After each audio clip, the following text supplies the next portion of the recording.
Stop begging for a seat at tables that were never built for you. Why Black women must build their own in 2026. Good evening, everyone. Welcome to the Soft Girl Era podcast, where we unlearn survival and rediscover softness, rest, and radical joy. I'm your host, Leanne Dolce, pronounced Dolce, like sweet softness whispered in French. Tonight, I had the extraordinary opportunity to sit down with someone who is literally reshaping the economic landscape for Black women entrepreneurs across this country. Her name is Teresita May. And let me tell you, this woman is not just opening doors. She's building entire buildings with foundations strong enough to hold generations of Black women who refuse to wait for corporate America to get it right. Teresita May is changing lives, creating pathways, and reminding us that when the system fails us, we don't just survive, we build our own. Now, let me ask you something.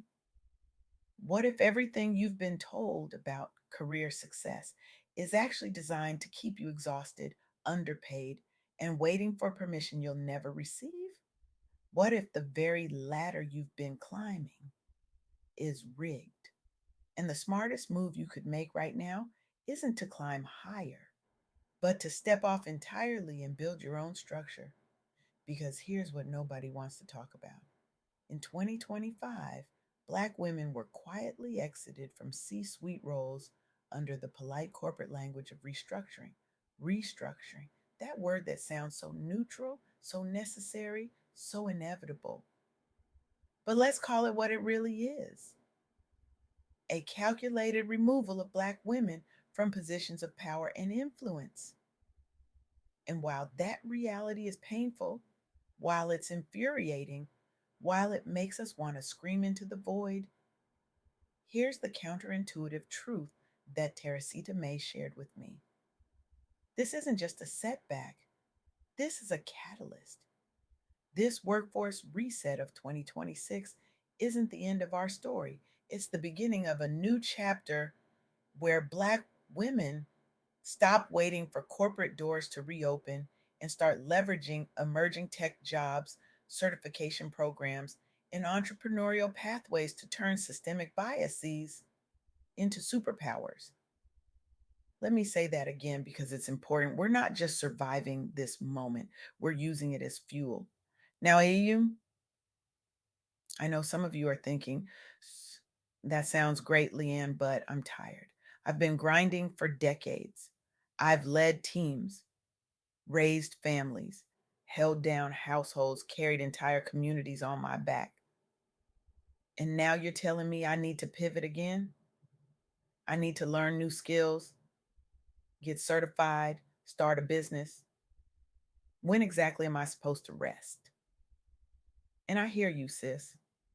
I really do, because this podcast exists for women like us who have spent years in survival mode, who are exhausted from wearing the superwoman cape, who are ready to shift from constantly grinding to finally grounding in joy, peace, and softness. But here's the thing: softness doesn't mean passivity. Softness doesn't mean we stop moving. Softness means we move with intention, with boundaries, with self prioritization, and with a refusal to let broken systems define our worth or our future. So let's talk about what Teresita May and the research are showing us. Let's talk about the three insights that could change everything for Black women in 2026 and beyond. First, sponsorship over mentorship. Now, we've all heard about the importance of mentorship, right? Find a mentor, get advice, learn from someone who's been there. And mentorship is valuable, don't get me wrong. But here's what the data reveals: Black women don't need more advice. We need leaders who actively open doors and assign real authority. We need sponsors, people with power who will put our names in rooms we're not in yet, who will advocate for us when decisions are being made, and who will assign us high impact projects that lead to promotions and pay raises. Because here's the reality: 77% of senior Black women are experiencing burnout. 77%. That's not a personal failing, that's a structural crisis. And it's happening because we're working twice as hard for half the recognition, because we're passed over for promotions at higher rates than our male counterparts, 18% compared to 12% for men, and because we lack the psychological safety to take risks. Only 62% of Black women feel safe to take risks at work compared to 71% of men. Mentorship gives us advice. Sponsorship gives us power, and power is what changes career trajectories. Power is what prevents burnout. Power is what ensures we're not just surviving in these spaces, but thriving, leading, and making decisions that impact entire organizations. Let me tell you about a senior Black woman executive who was profiled in a recent leadership report. She pursued leadership in a company that deprioritized women of color's advancement. Only 46% of companies even see our advancement as a priority. Let that sink in. More than half of companies don't even think we matter enough to prioritize. This woman was passed over for promotions. She lacked psychological safety. She faced that 77% burnout rate we just talked about. But she didn't give up. She didn't shrink. She didn't accept less. She demanded sponsorship. She demanded decision making power. She demanded flexible pathways that balanced ambition with well being. And you know what happened? She secured high impact roles. She reduced her attrition risk. She proved that women's ambition matches men's when we're actually supported. Her story is a warning to companies and an inspiration to us. It's a reminder that we don't have to accept less. We don't have to carry the weight of broken systems on our backs while pretending we're fine.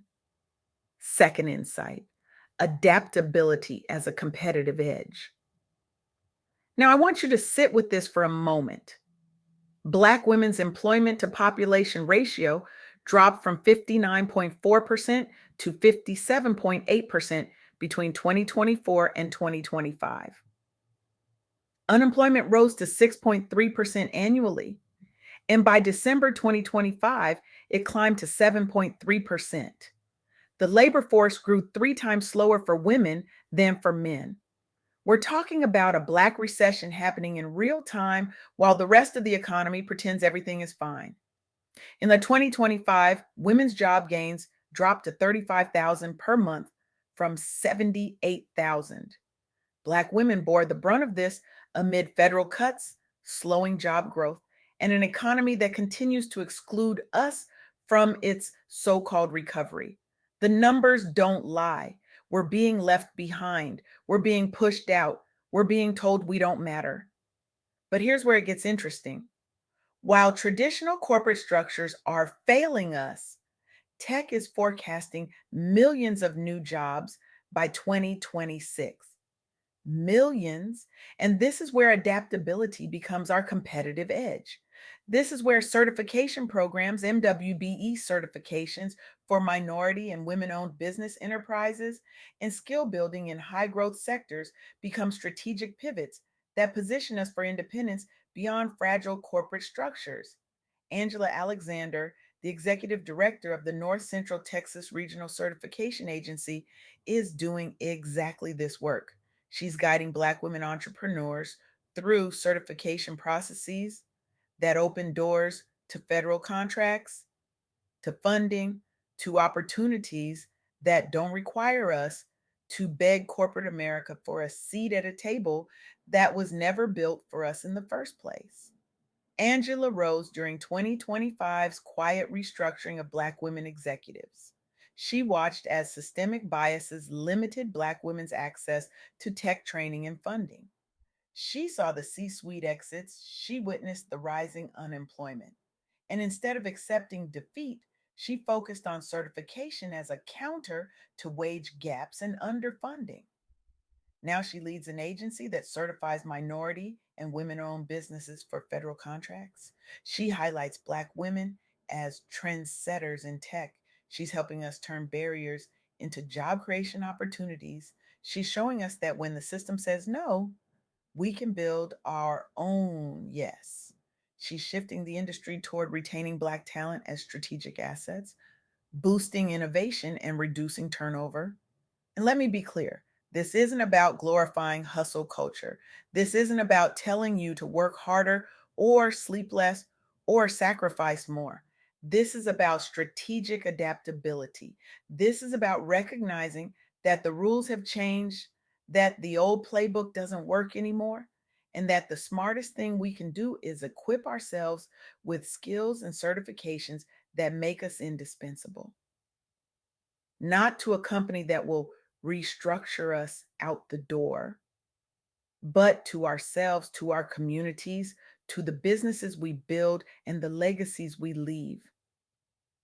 Third insight, structural commitment wins. Now, this one is for the companies listening, but it's also for us because we need to understand what we're demanding and what we're walking away from. Companies that ignore flexible, high impact pathways for Black women will face a talent exodus. They will lose innovation. They will lose the very people who have been driving their success while being underpaid and undervalued. Meanwhile, companies that invest in Black women, that create environments where we can thrive without burning out, that offer sponsorship and real authority, those companies will gain the innovation, the loyalty, and the competitive advantage that comes from truly diverse leadership. But here's the part that matters most to us: we must demand these environments, or we must build them ourselves. We cannot keep waiting for systems to change while we suffer.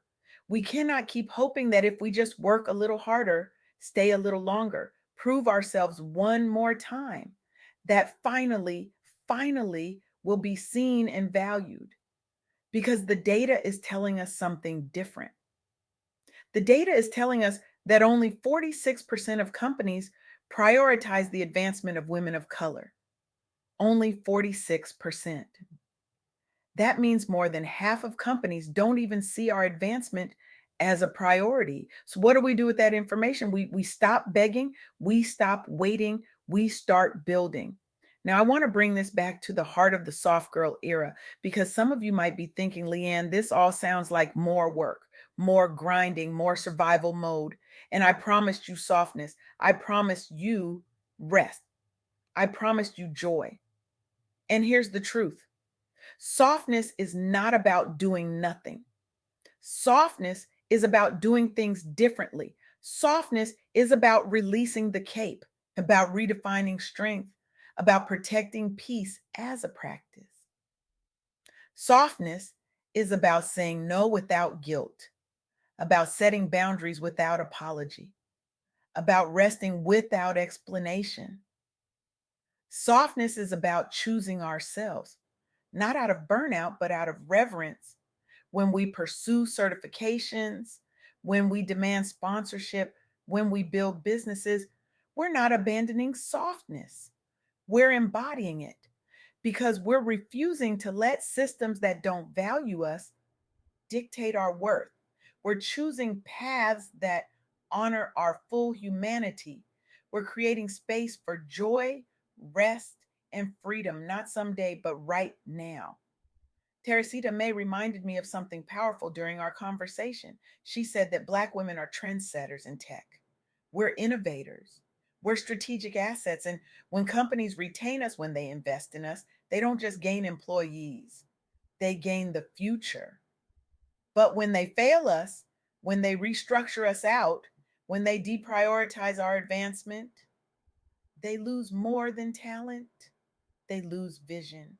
They lose the very innovation that could have transformed their organizations. So here's my challenge for you tonight. What if your next career move isn't climbing the corporate ladder, but building your own rung through tech certifications and sponsorship networks? What if the most radical thing you could do in 2026 is stop asking for permission and start claiming your power? What if softness isn't weakness, but the fiercest form of resistance against systems built to break you? Will you demand the structural support that values your full potential? Or will you let 2026's reset pass you by? Because the choice is yours. The data is clear, the opportunities are real, the pathways exist, but they require us to shift our thinking, to embrace adaptability, to demand more, and to build when doors stay closed. This is not just about surviving, this is about thriving. This is about reclaiming your time, your energy, your joy, and your future. This is about refusing to be a footnote in someone else's success story and deciding to write your own. The world doesn't need you to keep begging for a seat at tables that were never built for you. The world needs you to build your own table. Set it with intention, invite who you want, and feast on the freedom that comes from knowing you are enough. You have always been enough, and you will always be enough. So go build your own run, go claim your certifications, go demand your sponsorship, go protect your peace, go embrace your softness, go live in your power. The world isn't just waiting for you, the world needs you. And you, my sister, you are ready. Thank you.